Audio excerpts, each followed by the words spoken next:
Get ready to short the market. What's going on, guys? It's Ricky with TechBot Solutions. And I'm not too sure if you guys noticed, but markets pushed up for literally no reason. And once I show you the news that's actually getting reported, again, please do not short the market if you have never shorted before. Shorting is not for everyone. It comes at a great form of risk. And again, if anything, it's best to stay cash during these overbought levels in preparation for a pullback. Markets opened once again in the green, and it looks like for the remainder of the day, I wouldn't be surprised if it begins to sell off just like yesterday. If you see, we gapped up on QQQ. Now we are lacking progress on the upside on the 5-minute time frame. If we go on the 1 minute, we can see that now we're pulling on back slightly, and the same setup here for Tesla. Tesla pushed up even more aggressively. I don't know what Tesla thinks it is, but Tesla reports earnings next week. I think it's going to be on April 22nd. We all know that Tesla's not going to report better than expected earnings. Its guidance is down. Its deliveries are down. Literally just the sentiment of the company is down. So it doesn't take a rocket scientist to guesstimate that, yeah, okay, it probably isn't going to have a very strong Q1. So why in heck is it pushing? Because markets are desperate. Markets are eager to recover. So let me share this with you very quickly. Do you think that markets can justify going up when news like this gets announced? So EU expects US tariffs to remain amid little progress from trade talks. So again, supposedly the EU offered that, hey, if we form some form of negotiation, then yeah, we can remove these tariffs that we are currently placing on the US. But as of right now, there's very little talk. So therefore, why would EU try to negotiate with the US when the US is not showing any intention of wanting to renegotiate? So again, this is not positive news. This is negative news, instilling more fear and uncertainty into the market. These countries, EU, when it comes down to China, there's still so much uncertainty. There is no progress. There's not like, okay, we're coming up with a resolution.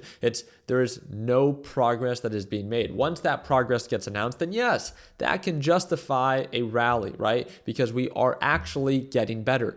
Be very careful, just like I shared with you guys on Sunday. Always ask the question, is this temporary? Anytime that you see the market go up, ask yourself, well, why is it going up? Is the problem that we have had the past few weeks that was causing the market to sell off, is it now solved, or is it getting better? Is it not getting worse? Well, based off of these continuous updates, no, it doesn't seem like it's getting better because again, there is no progress. So very simple, in my opinion, and in just my opinion, I think that markets are overbought. They're bound to retrace for the day because of how quickly they gapped up at market open. Whose fault is that? That's the market's fault. It forms these bull traps because it gaps up so quickly, eager for the market to recover. There's no substance, nothing to support the case of them to be trading at those levels, and then it gives it all back. We saw the same setup thing for Bitcoin. Bitcoin rallied with the rest of the market. There's nothing to justify the rally, so it doesn't sustain there. Selling pressure begins to kick in, and we begin to sell off.